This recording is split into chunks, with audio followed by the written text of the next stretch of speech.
Hello everyone, स्वागत है एक बार पुनः आप सभी का हमारे अपने YouTube channel Shiv coaching classes पर। दोस्तों, आज की इस वीडियो में हम देखेंगे वर्णांधता की वंशागति। देखिए, इसके पहले हमने आपको हीमोफीलिया और वर्णांधता रोगों के बारे में बताया था। तो देखिए, यहाँ पे दो की वंशागति बेसिक तौर से पेपर में पूछी जाती है। देखिए, वर्णांधता रोगों की जो वंशागति होती है ये पेपर में पूछी जाती है। आपको पेपर में कुछ इस प्रकार से क्वेश्चन मिलते हैं। देखिए, जैसे वर्णांध पुरुष, यदि किसी वर्णांध पुरुष का मान लीजिए विवाह यदि किसी सामान्य स्त्री के साथ हो जाता है तो वर्णांधता की वंशागति क्या होगी, या इसी प्रकार से और कई सारे आपको क्वेश्चन पूछे जाते हैं पेपर में। और ये 4 या 5 नंबर के क्वेश्चन में एक क्वेश्चन यहाँ से डेफिनेट पूछा जाता है। तो देखिए, दूसरा है सामान्य पुरुष का यदि वाहक स्त्री के साथ मान लीजिए विवाह यदि हो जाता है तो उसके बाद जो पुत्र और पुत्री होंगे उनकी वंशागति क्या होगी। उसके बाद एक है वर्णांध पुरुष का यदि मान लीजिए विवाह हो जाता है वाहक स्त्री के साथ तो इसकी वंशागति कैसी होगी।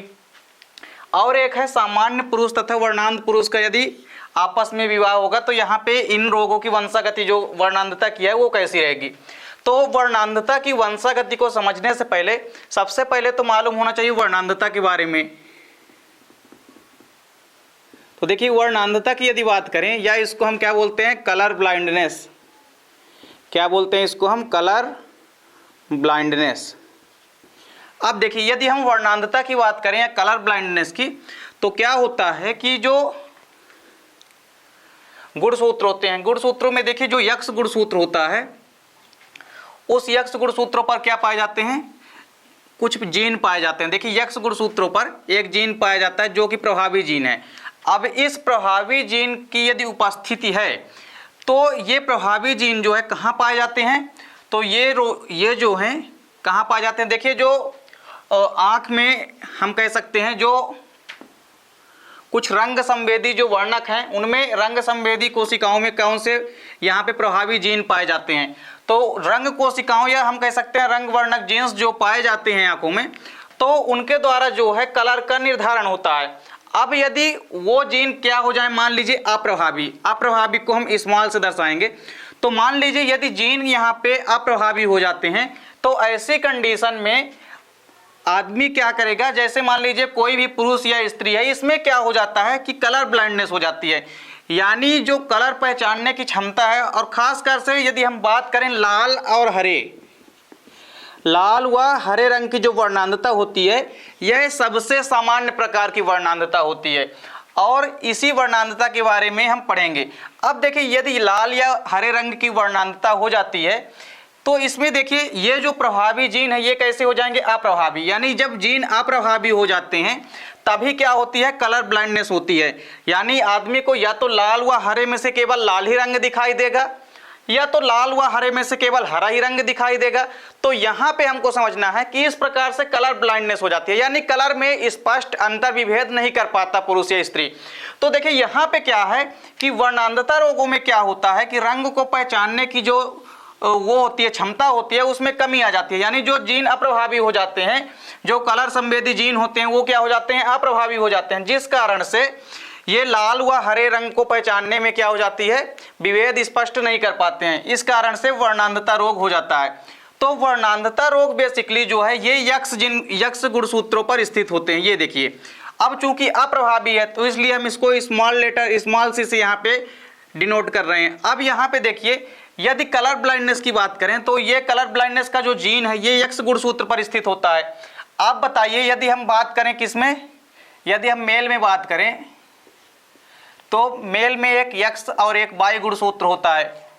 अब इस एक यक्ष और वाई गुणसूत्र में एक ही यक्ष गुणसूत्र है, तो इस यदि यक्ष गुणसूत्र पर यदि जीन उपस्थित हैं तो पुरुष क्या है, वर्णांध पुरुष है।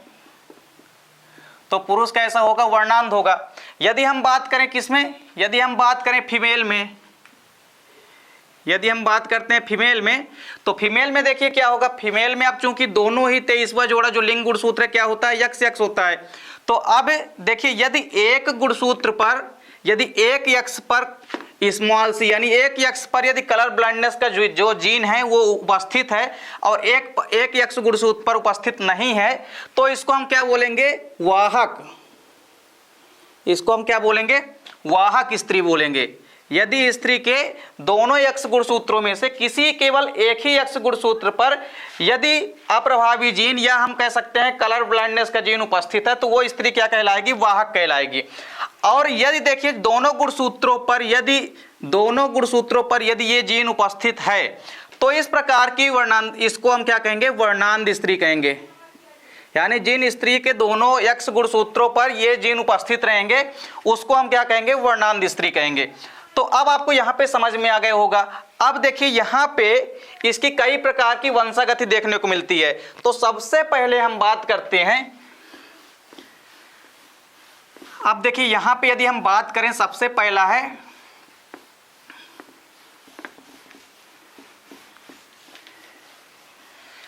देखिए सबसे पहला क्या, वर्णांध पुरुष तथा सामान्य स्त्री में वर्णांधता की वंशागति। तो हम सबसे पहले तो यही देखेंगे कि यदि कोई वर्णांध पुरुष है यानी वो कलर ब्लाइंडनेस से ग्रसित पुरुष है तथा स्त्री कैसी है, सामान्य है, तो ऐसी कंडीशन में जो वर्णांधता की वंशागति होगी वो किस प्रकार से होगी। तो देखिए पुरुष कैसा है, यहाँ पे वर्णांध है और स्त्री कैसी है, सामान्य है। तो मान लीजिए यदि हम स्त्री की बात करें, ठीक है, तो स्त्री कैसी है, यहाँ पे सामान्य है। अभी हम बात कर रहे हैं केवल पहले की, किसकी बात कर रहे हैं, बात कर रहे हैं हम पहले नंबर की, वर्णांध पुरुष तथा सामान्य स्त्री में वर्णांधता की वंशागति। अब देखिए यदि हम बात करें वर्णांध पुरुष तथा सामान्य स्त्री, स्त्री कैसी है, सामान्य है, तो सामान्य स्त्री हो गई। फिर देखिए पुरुष कैसा है, वर्णांध है, तो यहां पे हो गया वर्णांध पुरुष, वर्णांध पुरुष। अब इसमें आप देखिए, अब चूंकि वर्णांध पुरुष है और सामान्य स्त्री, यदि स्त्री सामान्य है यानी X गुणसूत्र रहेंगे केवल, और देखिए पुरुष कैसा वर्णांध है। अब पुरुषों में जो लिंग गुणसूत्र होता है वो XY होता है। अब चूंकि पुरुष वर्णांध है यानी इसके X पर ये जीन उपस्थित रहेगा, वर्णांधता का जो जीन है ये क्या रहेगा, उपस्थित रहेगा। अब यदि हम इसकी वंशागति देखें तो F1 पीढ़ी में देखिए किस प्रकार की संतानें प्राप्त होगी। देखिए ये X क्रिया किया किससे, इसके साथ क्रिया किया, तो ये क्या बन गया, X, और फिर इस X में क्या है, जीन उपस्थित है, तो इस X में क्या है, जीन उपस्थित है। अब देखिए इसके बाद जो अगली क्रिया करेगा ये वाला कैपिटल X क्रिया करेगा किसके साथ, अब एक बार X के साथ जो जीन उपस्थित है उससे क्रिया कर लिया। अब जो X है किससे क्रिया करेगा, Y से, तो क्या बन जाएगा, देखिए ये करेगा क्रिया किससे, ये करेगा Y से क्रिया, तो ये बन गए X और Y। अब देखिए अब ये वाला X क्रिया करेगा किससे, ये वाला X क्रिया करेगा इस X के साथ जिसमें कि जीन उपस्थित है। तो ये देखिए जिसमें कि वर्णांधता का जीन उपस्थित है, तो ये करेगा क्रिया किससे, जिसमें वर्णांधता का जीन उपस्थित है। तो ये देखिए चूंकि यहाँ पे भी X है और ये किससे क्रिया कर रहा है, X और जिसमें क्या उपस्थित है, जीन उपस्थित है, तो X और इसमें वर्णांधता का जीन भी उपस्थित है। अब देखिए अब ये जो X है, अब ये X किससे क्रिया करेगा, अब ये Y से क्रिया करेगा, तो जब Y से क्रिया करेगा तो XY बनाएगा। तो इस प्रकार से देखिए यहाँ पर अब चूंकि अब देखिए यदि यहाँ पे हम देखें तो ये हमको क्या प्राप्त हुए हैं, ये स्त्री है और यहाँ पे ये क्या है, पुरुष है। यानी यहाँ पे हम समझ सकते हैं कि यदि सामान्य स्त्री और वर्णांध पुरुष के बीच यदि आपस में वंशागति होती है तो F1 पीढ़ी में, अब चूंकि ये पीढ़ी कौन सी आई है, F1 पीढ़ी आई है, तो इस F1 पीढ़ी में आप लोगों को क्या दिख रहा है कि जो पुत्र और पुत्री बनेंगे। देखिए चूंकि X है यानी ये पुत्री है और यहाँ पे XY है दोनों में, यानी ये क्या है, पुत्र हैं। अब यहाँ पे हमको समझना है कि कितने प्रतिशत यहाँ पे किसकी वर्णांधता कितने प्रतिशत है। तो यहाँ पे देखिए अब चूंकि पुत्री कैसी आई है, देखिए यहाँ पे यदि हम पुत्री की बात करें, देखिए यदि हम पुत्री की या डॉटर की बात करें तो देखिए अब चूंकि इस पुत्री में X गुणसूत्र है, X गुणसूत्र के साथ एक और X गुणसूत्र है, तो यहाँ पे ये क्या हो गई, डॉटर हो गई। लेकिन इस X गुणसूत्र में एक X गुणसूत्र पे क्या है, यहाँ पे जीन भी उपस्थित है वर्णांधता का। अब यदि एक ही गुणसूत्र पर जीन उपस्थित होता है स्त्रियों में, तो हमने क्या बताया कि इसको हम क्या बोलेंगे, वाहक स्त्री बोलेंगे। तो देखिए यहाँ पे यदि हम ओवरऑल 100% की बात करें तो देखिए यदि दोनों हमको जो यहाँ पे संतानें प्राप्त हुई है, इन दोनों में क्या है, ये दोनों सेम कंडीशन में है, यानी दोनों जो पुत्री बनी है वो कैसी है, वाहक है। तो देखिए पुत्री कैसी बनी है, तो पुत्री जो बनी है वो पूरी की पूरी यानी 100% जो है 100% वाहक है। और यदि हम बात करें पुत्र की, यदि हम बात करें किसकी, पुत्र की, तो जब पुत्र की यदि हम बात करते हैं इसमें, तो पुत्र में देखिए पूरे के पूरे जो पुत्र बने इसमें भी XY और इसमें भी XY, यानी यहाँ पे किसी प्रकार का जीन उपस्थित नहीं है दोनों में। यानी पुत्र कैसे बन रहे हैं, पुत्र जितने भी हैं पूरे 100% पुत्र जो है क्या है, सामान्य हैं। तो 100% सामान्य पुत्र प्राप्त होते हैं। तो यदि आपको वंशागति समझ में आ गई होगी कि यदि किसी वर्णांध पुरुष का विवाह यदि किसी सामान्य स्त्री से हो जाता है तो उसकी वंशागति किस प्रकार से आती है। एक बार फिर से समझ लीजिए, यहाँ पे देखिए यहाँ पे स्त्री कैसी है, स्त्री है सामान्य, तो सामान्य स्त्री हो गई। फिर पुरुष कैसा है, यहाँ पे देखिए, अब पुरुष चूंकि कैसा है, वर्णांध है, तो वर्णांध पुरुष के लिए हमने क्या कहा कि पुरुषों में XY गुणसूत्र होते हैं। अब इस XY गुणसूत्र में से जो वर्णांधता का जीन होता है वो X गुणसूत्र पर स्थित होता है। तो यहाँ पे देखिए इसके XY गुणसूत्र में, X गुणसूत्र में क्या स्थित है, वर्णांधता का जीन उपस्थित है। अब यहाँ पे देखिए जब आपस में इनकी हम क्रिया कराएंगे तो यहाँ पे देखिए हमको जो प्राप्त होता है वंशागति, इसमें क्या होता है, यौवन पीढ़ी में जो हमको वंशागति प्राप्त हुई है इसमें आप यहाँ पे देख भी सकते हैं। और चूंकि पुत्री में हमने क्या कहा कि जब तक दोनों X गुणसूत्रों में जीन उपस्थित नहीं रहेंगे उसको हम वर्णांध स्त्री नहीं कहेंगे। वो कैसी स्त्री रहेगी, यदि एक गुणसूत्र पर जीन उपस्थित है केवल तो वो वाहक स्त्री कहलाएगी या वाहक पुत्री कहलाएगी। तो यहाँ पे समझिए, यहाँ पे एक कैपिटल X और कैपिटल X दोनों में देखिए यहाँ पे एक जीन इसमें भी उपस्थित है और एक X गुणसूत्र पर जीन यहाँ भी उपस्थित है। यानी कुल मिला के जो दोनों पुत्री प्राप्त हुए हैं इनमें पूरे के पूरे जो 100% है वो क्या है, वाहक हैं। पुत्री कैसी है, वाहक है। और वहीं पुत्र या सन की यदि हम बात करें तो सन यहाँ पे कैसे हैं, सभी 100% सन कैसे हैं, यहाँ पे सामान्य सन है। इस प्रकार से ये एक वर्णांध पुरुष तथा सामान्य स्त्री के बीच वर्णांधता की वंशागति है। देखिए इसके बाद हमारे 3 और बचे हैं, आप इसका स्क्रीनशॉट ले लीजिए। इसके बाद हम चलते हैं दूसरे नंबर पे।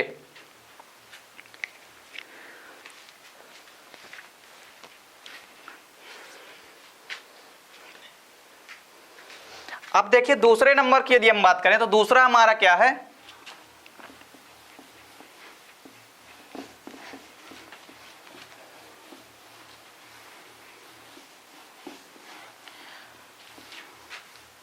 तो पहला तो हमारा हो गया वर्णांध पुरुष और सामान्य स्त्री के बीच यदि वंशागति होती है वर्णांधता की तो किस प्रकार से पुत्री और पुत्र जो है प्राप्त होंगे।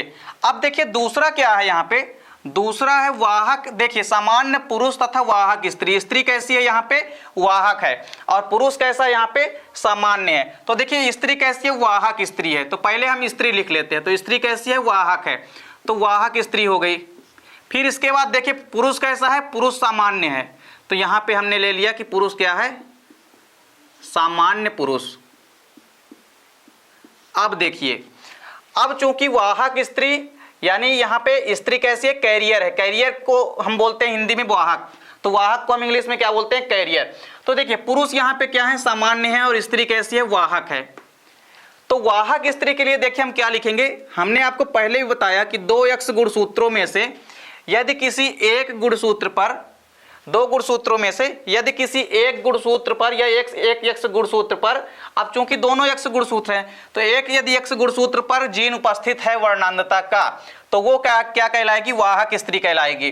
तो देखिए यहाँ पे वाहक स्त्री हमने ले लिया, वाहक स्त्री को, और दूसरी तरफ क्या है, सामान्य पुरुष है, यानी पुरुष कैसा है, सामान्य है, तो ये हो गए सामान्य पुरुष।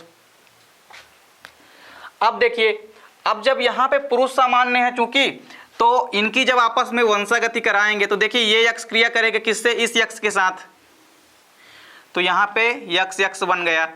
अब देखिए ये वाला जो X है किसके साथ क्रिया करेगा, अब इस Y के साथ क्रिया करेगा, तो XY बन गए। अब देखिए ये X जिसमें कि जीन उपस्थित है वर्णांधता का, ये अब क्रिया करेगा किससे, ये करेगा इस X गुणसूत्र के साथ, तो ये इस X के साथ क्रिया करेगा तो क्या बन जाएगा, एक ये X से आ गया और एक ये जो दूसरा X है इसमें जो है वर्णांधता का जीन भी उपस्थित है। अब देखिए, अब ये जो X जिसमें कि क्या है, वर्णांधता का जीन भी उपस्थित है, ये अब किससे क्रिया करेगा, ये अब Y से क्रिया करेगा। तो अब देखिए इसमें क्या है, X में क्या है, जीन भी उपस्थित है और Y से क्रिया करे तो Y। अब देखिए, अब यहाँ पे चूंकि जो पुत्रियां प्राप्त हुई है और यहाँ पे हमको जो पुत्र प्राप्त हुए हैं, इसमें अब हम वर्णांधता की वंशागति यदि देखें तो यहाँ पे समझिए यदि हम बात करें पुत्री की, तो पुत्री या डॉटर की यदि हम देखें तो यहाँ पे किस प्रकार से वंशागति प्राप्त हुई है। देखिए आधे तो यहाँ पे, अब चूंकि दो हमको वंशागति यहाँ पे पुत्रियों की प्राप्त हुई है, तो देखिए आधे क्या है यहाँ पे जो कि नॉर्मल है, जिनमें कोई भी वर्णांधता का जीन उपस्थित नहीं है। तो यहाँ पे स्त्री क्या है, नॉर्मल है, यानी आधी स्त्रियां कैसी है, यहाँ पे नॉर्मल है।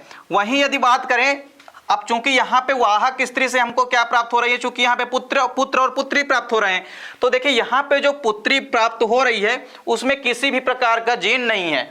अब जब इसमें किसी प्रकार का वर्णांधता का जीन नहीं है, यानी ये स्त्रियां कैसी है, सामान्य है। और देखिए, और वहीं एक में यहाँ पे आपको क्या दिख रहा है कि इसमें वर्णांधता का जीन उपस्थित है।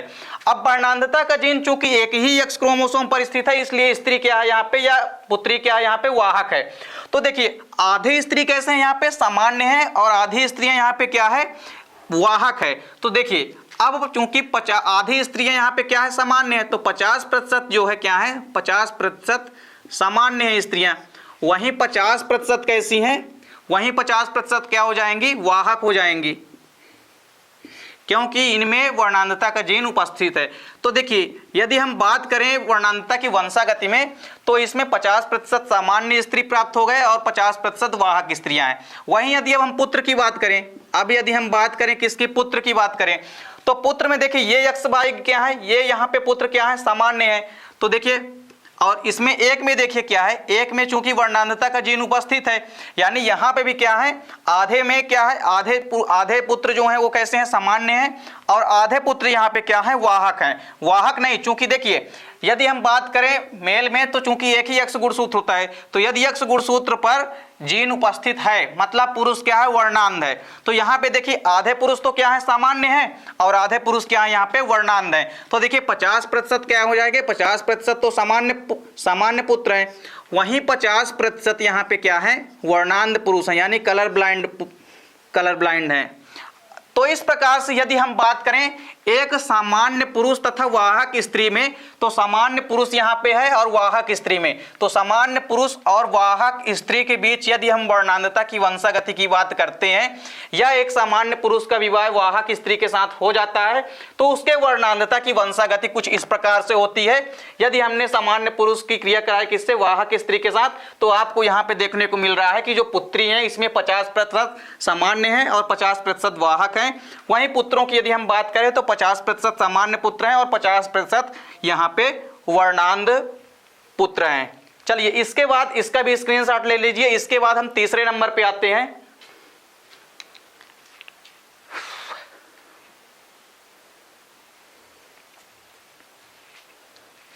चलिए इसके बाद तीसरा है, अब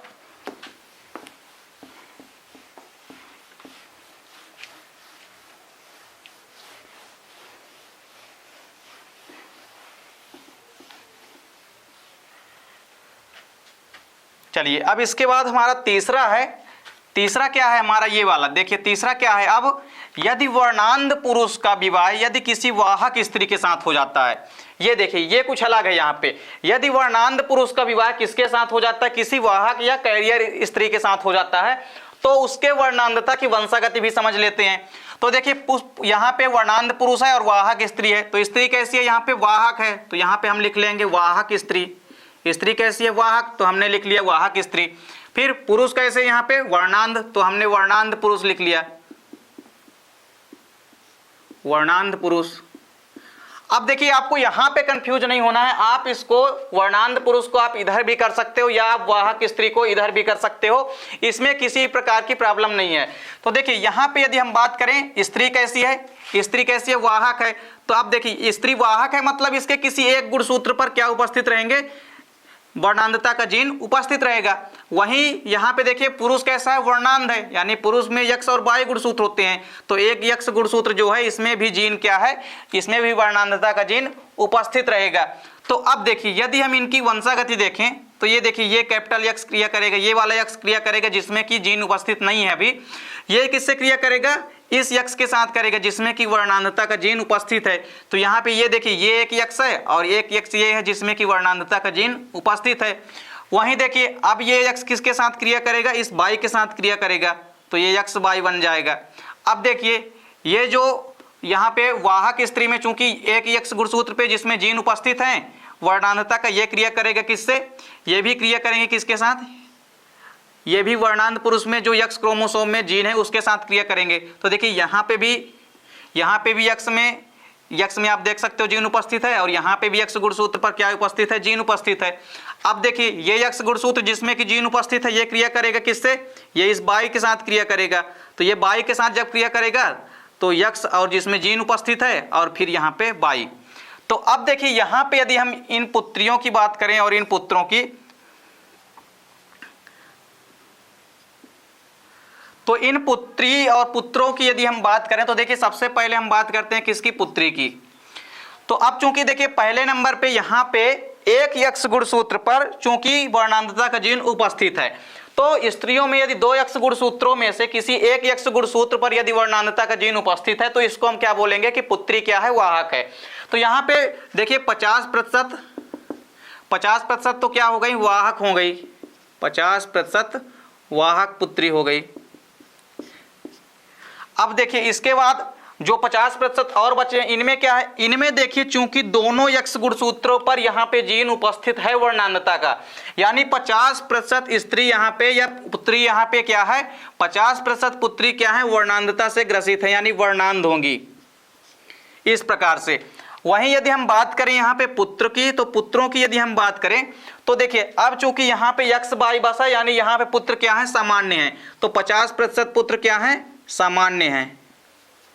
और वहीं यदि हम बात करें और 50% जो हमारा बचा, तो यहाँ पे देखिए यक्स में चूंकि वर्णांधता का जीन उपस्थित है और इसके बाद बाई है, यानी 50% पुरुष भी क्या है, वर्णांध हैं, 50% पुरुष भी कैसे हैं, वर्णांध हैं। तो इस प्रकार से यहाँ पे देखिए आपको जो एक वर्णांध पुरुष है तथा साथ ही साथ वाहक स्त्री है, इसके वंशा वर्णांध रोग की यदि हम वंशागति की बात करें तो कुछ इस प्रकार से होती है। देखिए पुरुष कैसा है, यहाँ पे वर्णांध है तो हमने वर्णांध पुरुष ले लिया, वाहक स्त्री है तो हमने वाहक स्त्री ले लिया। अब इनकी वंशागति यदि हम समझते हैं तो इनकी वंशागति में इस प्रकार से हमको यहाँ पे वंशागति देखने को मिलती है। अब पुत्रियों में हमको 50% वाहक मिलते हैं तथा साथ ही साथ 50% वर्णांध स्त्री या वर्णांध पुत्री भी प्राप्त होते हैं। वहीं पुत्रों में देखिए 50% पुत्र तो सामान्य होते हैं, वहीं 50% जो है वर्णांध होते हैं। चलिए तो यहाँ पे हमारे 3 कंप्लीट हो चुके, आप इसका भी स्क्रीनशॉट ले लीजिए। इसके बाद हम चलते हैं चौथे नंबर पे।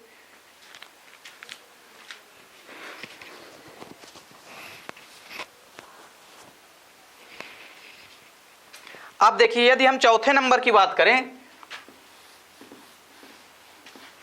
अब देखिए चौथा क्या बचा है यहाँ पे,